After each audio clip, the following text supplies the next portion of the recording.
19 کا عدد قرآن کا خفیہ انٹرلاک سسٹم۔ اس کی بدولت قرآن میں ایک الف کو بھی کم یا زیادہ نہیں کیا جا سکتا۔ آئیے کمپیوٹر کے کچھ ایسے کارناموں کو دیکھیں اور سوچیں کہ زمانہ تو کسی چیز کو ایجاد کر کے اپنا کارنامہ سمجھتا ہے، مگر ان کا ایجاد کردہ کارنامہ خود خدا کی ملکیت اور اس کی بادشاہت کا ثبوت فراہم کرتا ہے۔ اسی طرح کمپیوٹر کی ایجاد نے بھی خدا کی کتاب کو صرف اسی کی کتاب ہونے کی دلیل پیش کی ہے۔ مصر کے سائنسدان ڈاکٹر ارشاد خلیفہ نے سال ہر سال محنت کی اور ریسرچ و تحقیق کی بنیاد پر الیکٹرانک آلات سے جو نتیجہ اخذ کیا ہے وہ بے انتہا حیرت انگیز ہے۔ انہوں نے قرآن کریم کی ہر سورہ کے ابجدی اعداد و شمار بھی فراہم کیے ہیں۔ سورتوں کے حروف، اعراب، آیات وغیرہ کی تعداد نوٹ کر کے لاکھوں کی تعداد میں ڈیٹا کمپیوٹر میں فیڈ کیا، اور یہ عمل انہوں نے قرآن کریم کی کل 114 سورتوں پر لاگو کیا تو معلوم ہوا کہ قرآن کریم کے حروف اور سورتوں اور آیات میں ایک گہرا تعلق اور سائنسی رشتہ بسم اللہ الرحمن الرحیم سے ہے۔ یعنی بسم اللہ الرحمن الرحیم میں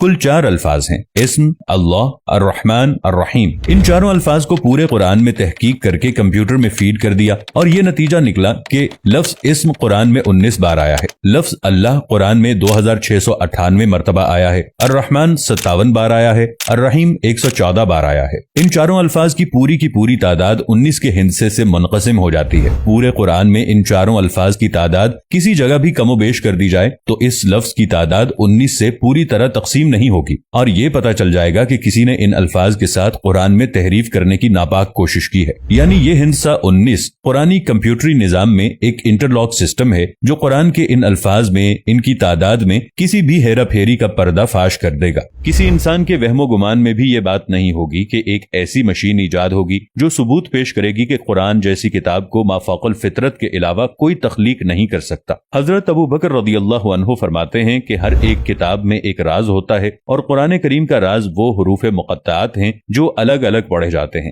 جیسے الف لام میم ہا میم قاف نون وغیرہ۔ 19 کا یہ ہندسہ جس کے بارے میں ہم بیان کر رہے ہیں، یہ بذات خود قرآن حکیم کی لفظی ترکیبات کے اعجاز کا روشن ثبوت ہے، اور اس سے یہ سچائی سامنے آتی ہے کہ چاہے جیسی بھی جدید ترین مشین ایجاد کر لی جائے، وہ قرآن کی حقانیت کو بیان کرے گی، کیونکہ پورے قرآن مجید کے حروف ایک خاص حساب کے مطابق ہیں۔ لاکھوں حروف میں سے صرف ایک کا فرق بھی اس کے حساب کو بگاڑ دیتا ہے۔ حساب کی اس حد تک درستی اس دور میں مسلم اور غیر مسلم دونوں کے لیے ایک طرف تو یہ ثبوت فراہم کرتی ہے کہ قرآن مجید 1450 سال گزر جانے کے بعد بھی ہر قسم کی تحریف سے پاک ہے۔ اس ہندسے 19 کے بارے میں خود قرآن کریم میں ارشاد ہوا ہے کہ اس کے اوپر 19 ہیں۔ کچھ علماء نے ترجمہ کیا کہ اس پر 19 فرشتے مقرر ہیں، سورہ 74 آیت نمبر 30۔ مگر یہاں ہندسے 19 کی اہمیت کو اجاگر کرنا مقصود ہے۔ یہ بات بالکل واضح ہے کہ قرآن کریم میں کل 114 سورہ ہیں جو ہندسے 19 سے پوری طرح تقسیم ہو جاتی ہیں۔ اللہ نے اس نقطے پر بھی قرآن کی حقانیت کو واضح کیا ہے، وہ یہ کہ 114 سورہ میں سے ایک سورہ توبہ کے شروع میں بسم اللہ الرحمن الرحیم نہیں ہے،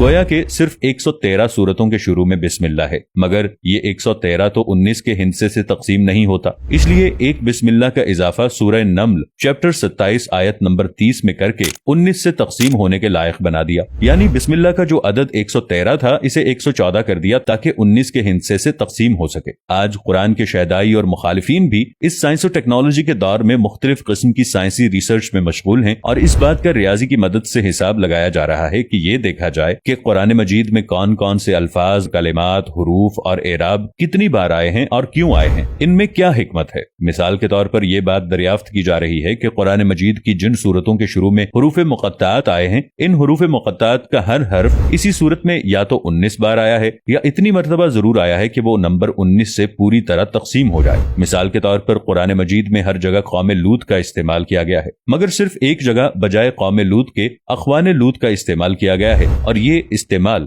سورہ قاف نمبر 50 آیت نمبر 13 میں کیا گیا ہے، اور لوط کے بھائی اور ایکا والے اور بطا کی قوم نے بھی جھٹلایا۔ اگر قوم لوط کی جگہ اخوان لوط کا استعمال نہیں ہوتا تو ایک قوم لوط کی زیادتی کی وجہ سے 19 سے تعداد نہیں کٹتی۔ اس طرح خدا نے ہر جگہ الفاظ اور اعراب وغیرہ کو انٹرلاکنگ سسٹم سے جوڑ رکھا ہے، ورنہ سورہ قاف میں حرف قاف کا نمبر 19 سے تقسیم نہ ہو کر 19 کے ہندسے کو بے اثر کر دیتا۔ اب اگر ایک قاف بھی کوئی گھٹا کر پڑھے گا تو خود آیات پکڑ میں آ جائیں گی۔ اگلی مثال سورہ نون کی ہے۔ اس حرف کا استعمال سورہ نون میں 133 بار ہوا ہے جو 19 کے ہندسے سے تقسیم ہو جاتا ہے، اس لیے پوری سورہ میں کسی بھی ایک نون کا